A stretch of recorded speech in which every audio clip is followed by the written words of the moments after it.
Welcome to the Ogles channel, thanks for watching today. Let's continue our journey to finish every single Game Boy Color game. And today we're focused on a game called Power Quest for the Game Boy Color. Now this game looks like it's going to be like a Mega Man type game, judging from like the robot graphics here. But it's actually more like a fighting RPG style game, which is a pretty unique genre in of itself. I actually don't know if I've ever played a fighting RPG before. So maybe like the only experience I've ever had in a particular subgenre of games. But for a title that's mixing different elements here, honestly they pull it off pretty darn good here. Now this particular game did get moved up in our queue a little bit because one of my subscribers, a mystery driver, mentioned that he wanted to see Power Quest sooner than later. So naturally I moved it up on the queue and we're covering it today. But there's a game that you want to see me cover sooner than later, let me know the name of that game in the comments down below. And just like Power Quest, I'll move it way up on the queue and get to it as soon as I possibly can.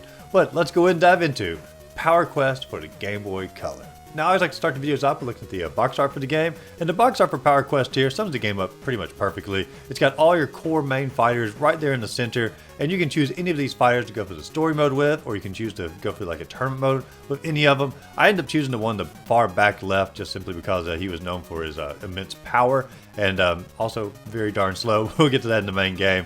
If they'd actually shown me the characters inside the game, like who I was choosing, I probably would have chosen like maybe the one far back right, just simply because look at those eyebrows and that mustache and that robe. Man, that is an awesome looking fighter. But regardless, they do look like Mega Man characters, and if you're just simply looking at the cover, you might actually think it's like a Mega Man game, like I said earlier. But no, this is definitely going to be a fighting RPG. But the cover itself, I mean, it does sum the game up pretty darn well. Now when you start the actual game up here, you got a pretty nice little title screen, very colorful, has all these little gears rotating around it. And like I said earlier, if you didn't know this was not going to be a Mega Man game, I mean the music behind it, the gears, the overall aesthetics here, it definitely is playing off the Mega Man feel. But regardless, there are 4 different options here. There's new game, continue, one player, and versus. Now the main game here is simply new game. That's going to be where the RPG comes into play. Continues, obviously, you're just going to be your save file. One player is like a tournament mode, and then versus is going to be where you can like link your Game Boys with a friend and battle against each other with your particular fighter. We're going to cover the story mode first, and then we'll come back and loop around to the one player tournament mode at the close of the video. Now the story for the game is a very, very basic story. Basically, there's a group of people called modelers, and you basically have these little robot models, and you can modify these little robot models, and you battle against each other in like tournaments and whatnot. Almost reminds me of a show that was on PBS back in the day. I think it's called like Robot Wars or something like that. I'll try to put a clip of it here in the video. And I always loved that show as a kid. And the idea of the overarching story here is you're just simply a kid in this world building these robots, fighting against other robots to become the ultimate robot champion. That's a pretty good little story. But they do go further than that because your next door neighbor Lewis, he's really into the model robots here, constructs them, wants you getting involved as well, but you don't have any money. But then your mom says that you have a letter in the mail which gives you a gift card for a free robot, and so you get to go down to the local store and you get to choose your robot that you're going to use throughout the entire game. Now you can swap robots as you go, and I didn't realize that until later in the game, so I stuck with the same one pretty much the entire game here. But and I'm looking through here, they give you all your options, but they don't actually show a picture of any of the robots you're getting ready to choose. And I really wish they'd like shown what the robot was going to look like instead of just simply the stats here, because I know I'm shallow on this, but sometimes I choose my character based on what they look like versus simply their stats sometimes. And the robot I end up choosing is going to be the one that's the most powerful. And I don't necessarily like dislike his look. You know, I like the beard and, you know, the longer hair here, tied back in a little man robot bun, I guess. But my character is going to be very, very slow, but very, very powerful. And I don't necessarily mind that, but I do like seeing the options at the start of the game, and you don't really get to experience that for this one. But after you've chosen your robot, you go out to the overworld, and the overworld is not really the prettiest looking place. There's a lot of things in this game with like gorgeous graphics, like the fight scenes and the backgrounds, and even some of the like buildings you go in and talk to people. All those are really good graphics. The overworld itself here is I'm not going to say like it's bad, but it's not necessarily going to show off the Game Boy's capabilities. But in the overworld here, you can move your character around and you can go to different areas. You can go like the playground, or the museum up top, or you can go like to the police station, or the factory, or like the shop. I mean, there's all kinds of little areas you can go to, and every area that you go to, you get to fight your robot against another person's robot in order to earn some money. And of course, the more money that you earn, you can then go to the little shop here, and you can buy different parts for your robot to level up their different attacks. And so that's the RPG element of it, because every time you win a battle, you don't get experience, but you get money, and you can use that to make your robot more powerful as you go. And so the first place that I go to is I go to the playground, and at the playground, you know, I fight through, you know, 3 or 4 different little people people here. And in the first battles, I did sort of default to the strategy of just simply button mashing, and that did win me a few battles. However, I realized like while I was button mashing, sometimes I ended up doing like little combos or ended up doing like special moves. So I was like, okay, the game has special moves, and I sort of started taking a step back and trying to figure out, while the fights were still pretty easy here, what are my special moves? And I ended up figuring out I can do like a dash move, which is a pretty darn good little move here. I can also do like a grab move where I can throw them in the air, which is not like super great, but you know, it gives me the opportunity to do like combos and whatnot. There's also like a grab move. I can grab them and I can just simply sort of punch them away. And man, that move is like super powerful. And I end up winning like almost the entire game based upon that move. And then the final move is going to be like this little blade dash up.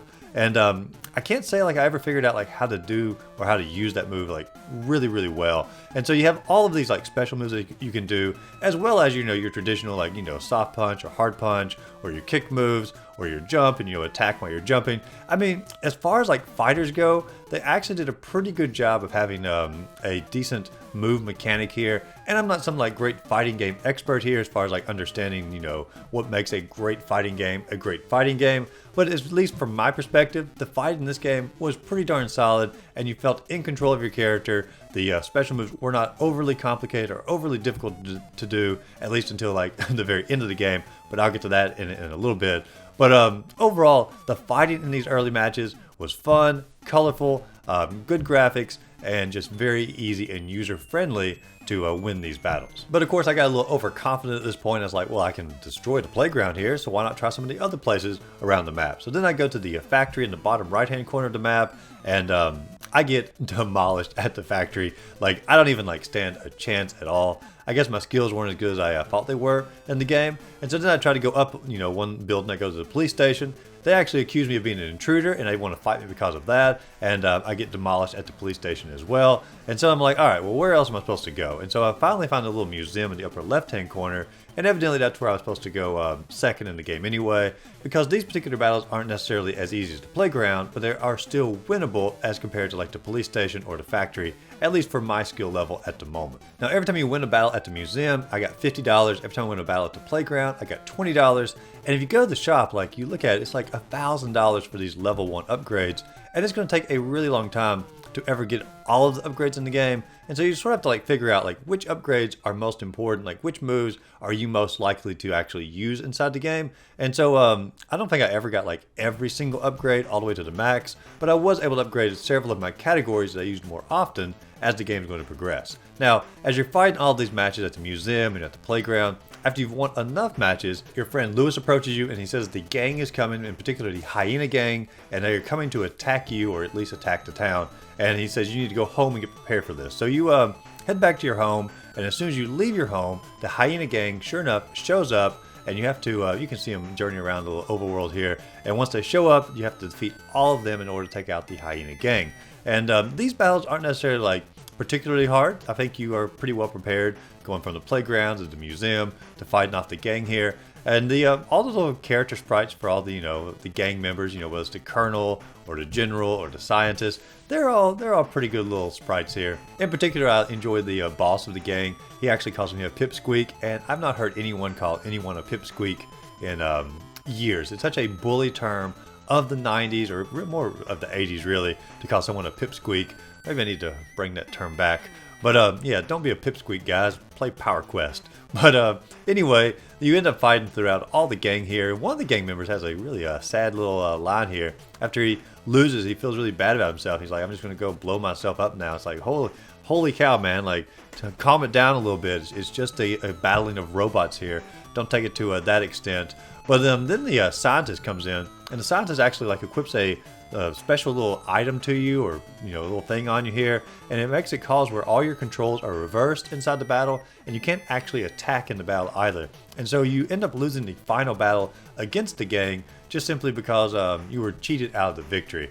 And Lewis, he notices this, and he says, actually, I think I got something that we can work with this and get the problem solved. So we go over to the shop. The shop actually paints my robot in a special paint here that can interfere with the device that the scientist was using. So So we go back over, we challenge the gang again, and when we challenge them, we can actually fight the battle normally, and we defeat the leader of the hyena gang, and actually give me $1,000, which is going to help me as far as being able to upgrade my robot even more. And the shop now has level 2 parts, so you can focus even more on which parts of the robot you want to upgrade. And from here I begin to journey around the map some more, get into more battles, and eventually you go to the playground. And when you're at the playground, there's a girl there named Anne who shows up, and she wants to fight Lewis. And it's really weird because like it's a very G-rated game. She actually calls me a smartass, which sort of came out of nowhere here. But her and Lewis fight, she just completely demolishes Lewis, and I feel sort of bad for Lewis here. And then they say that I'm going to eventually get my turn to fight Anne when I fight in the main tournament one day. And so, you know, when is that day going to come up? We'll see here in a little bit.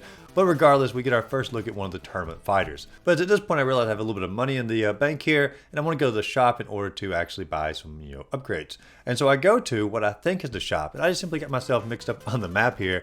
And I go to the area that's above the shop, and that's where the scientist is hiding out. And I'm thinking like I have to beat the scientist in order to open up the shop again, because he says, you know, you think you've come here to, you know, to steal some of my supplies or something like that. And so I spend a abnormally long time trying to defeat the scientist, because I think I have to defeat him in order to get the shop back open. And eventually, after like, boy, it must take me like an hour to finally beat the scientist. I finally beat him, and then I go back into the building again, and he's still there up for another challenge. And I beat him a second time, and at this point, he gives me a level 4 item, and I'm like, holy cow, like, what is going on here? Because I'm mostly, you know, focused on like level 1, level 2 items or upgrades. I'm like, I got a level 4 item. Something's odd here. And he continues to appear in that same building. And that's when I realized this is not the shop. And I've been going to the wrong spot this entire time. I go down to the shop, spend some of the money I've left over to upgrade a few other things, but I do have this level 4 part on my character now, which is pretty legit, and I'm not really sure I should have that at this point in the game if I hadn't just simply grinded away in order to defeat the scientist. Now when you leave the shop, you do notice for the first time that the flags are out in front of the tournament here, or in front of the stadium, and so you can finally compete in the spring tournament. Now you go up there, and there are 3 battles you're going to go through. The first 2, the fighters are going to use the gong fighter, which is the same one that you're using. And I have a pretty good luck going against the gong fighters because they're very slow. I can get in there, I can do my grab move, I can punch them, you know, knock them back, do the most amount of damage. And then the third battle is going to be against Anne, and she's going to use the speed robot. And the speed robot I also tend to have really good luck against because I can almost always do my little kick move, get in close, and then just simply do my grab and then knock them back as well. And so I'm going to be winning most of my battles here with the grab move, whether I get in the corners or defend myself and then grab, or do a little kick move and get them to block and then do a grab. The grab is my most powerful move as the gong robot, and man, it's going to win me the majority of the game. But after the spring tournament, I get $10,000 for winning it, and I can go back to the shop again, and I can upgrade my character even more. Now at this point, the game doesn't really give you like direction on where you're supposed to go or what you're supposed to do. And so really all you need to do is just simply train your robot, continue going through more battles, pretty much the same battles you've been going through already, you know, focusing more on like the factory or focusing more on the police station. Some of the harder battles at this point, you know, so you can get more money for winning every individual battle since your character is more powerful. But you're basically just using this part of the game to level your character up, gain more money, and just sort of practice your skills a little bit. But as you're doing this, you're going to notice on the overworld map here, a little checkered shirt fella here is going to show up every so often to challenge you. Now, he always uses the, I'm going to call him just the Proto Man or the Zero robot here, and because it reminds me of Mega Man a little bit. But in particular, this battle is always one of the hardest battles for me in this game. This particular robot, I always have the most trouble with going against my slow, powerful gong robot. And he's a very difficult fight almost every single time. And anytime I'm in a normal battle against a factory, a police station, a playground, or a museum, anytime this particular robot comes out, regardless of like whichever area I'm in, this one I always have the most trouble with of any of the robots. But regardless, there's a little checkered shirt fella here. He shows up periodically throughout the entire game, and you just simply have to fight him off every time he does show up. It doesn't really matter if you win or lose, but if you do win, you get a higher cash prize than just simply by going to one of the local areas around the map. But after you've won enough of the battles, Lewis's friend shows up. He gives you a letter, and it basically says you need to go to the castle, and you need to fight in a little miniature tournament down there at the castle. And there are 3 fighters at the castle. However, I didn't really know like where the castle was at on the map, because I'd look around, I was like, I've gone to everywhere on the map. there is no castle on this particular map. And I finally figured out by castle, they actually meant police station. So maybe I've been calling it like the wrong thing the entire time, or just simply they transferred what was the police station to a castle. I don't know, but I go to the castle here, and there's a little term I have to go through. I have to fight 3 different fighters down here. I have to fight the Peking Duck, I have to fight Karen, and the final battle is against a fellow named Juan. And when you go into these battles, they actually change the background scenery, which is, sort of nice because, you're getting a little tired of fighting the same battles over and over and over because the fighters aren't really changing a whole lot. So nice little dark background scenery here inside the castle, or I guess on top of the castle. But all of these battles were extraordinarily easy for the game, and you actually get $40,000 for winning this one, so you can finally purchase even more items inside of the store. So now I go back to the shop and I buy what's called a power pack, which is supposed to increase my attack power. And I could either buy that or I could buy one that like restores some of my HP.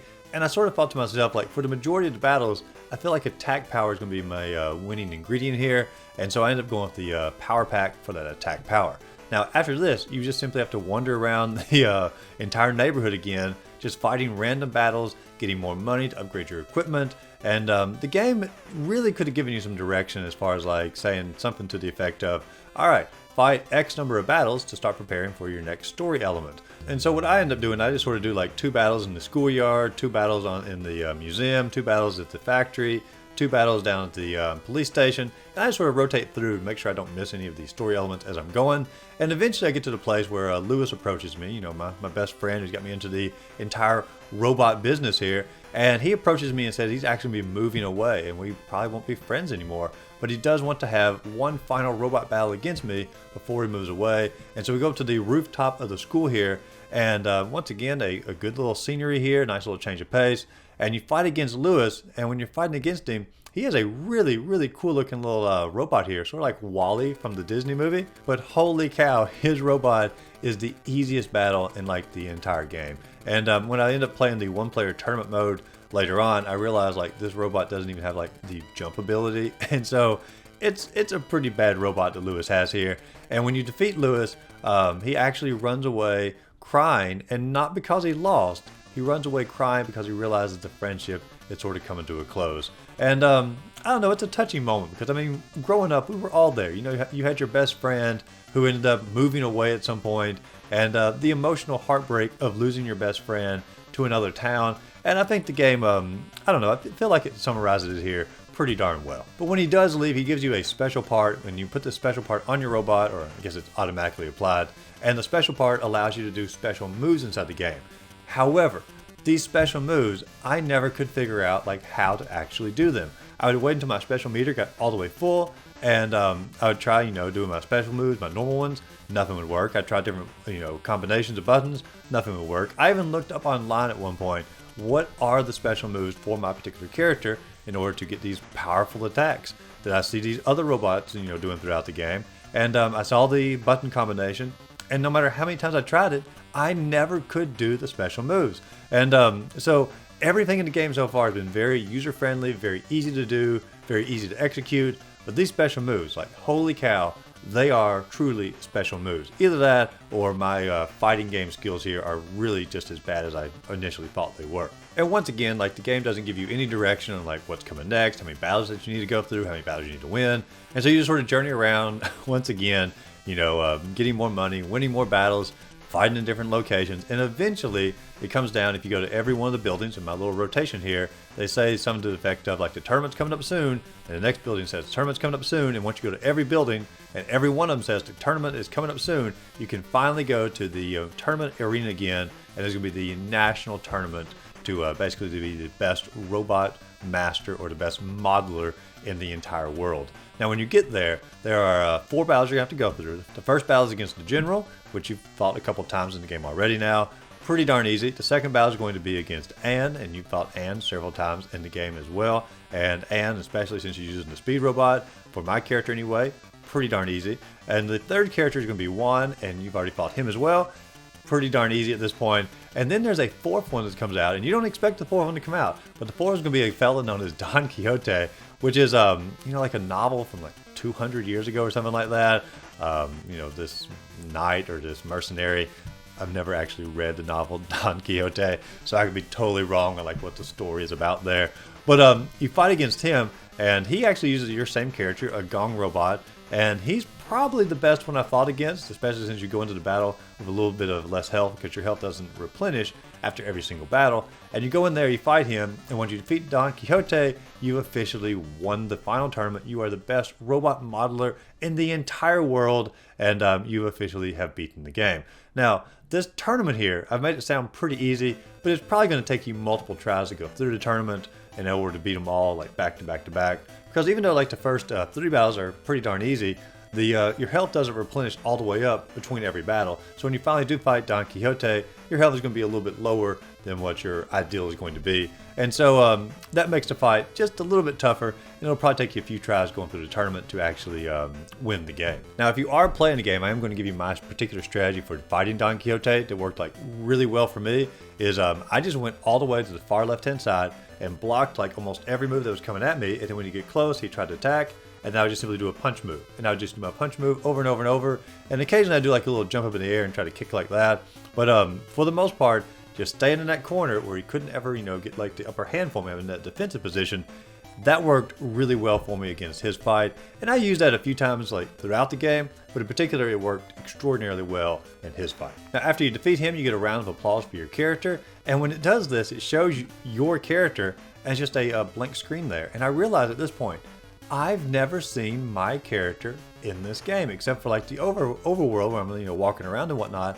I've never seen an actual, drawing out sprite of my character. My character doesn't even have a name in this game. And so it's really weird to think about how like you've gone through this entire game and you've never like really seen yourself or been referred to or by your name or anything like that.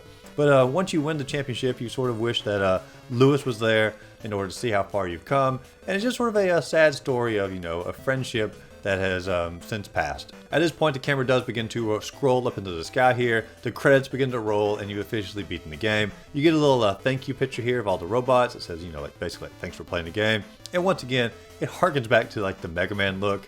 I can't help that every time I look at this game, I still think it's going to be like a Mega Man game. Even though I've played the game, I've beaten the game, the imagery for the game makes me think of Mega Man as I'm going through it. But overall, the one-player story mode here was a really enjoyable experience. The interface for all the fighting was really well done. Except for those special moves, everything was just very user-friendly. For us players who are not like really good at fighting games, it felt like a fighting game we could actually master. And I guess the special moves are there, or rather like the super special meter moves are there for players who want to take it to the next level. But for casual fighting fans, the controls were very well done.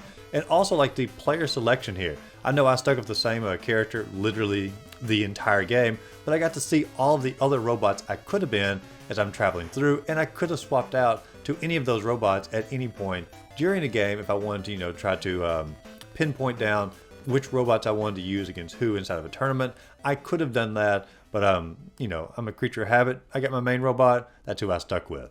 I did mention the soundtrack a lot throughout the review here, but the soundtrack was very solid, pretty much start to finish. There were a lot of little, pretty good little tunes as you go. The graphics were really good, especially like during the battles, during the talk scenes. Like I mentioned earlier, the overworld sort of lacking on that. The story was enjoyable. I mean, overall, just an enjoyable little fighting RPG, and it did a great job of mixing these two elements together.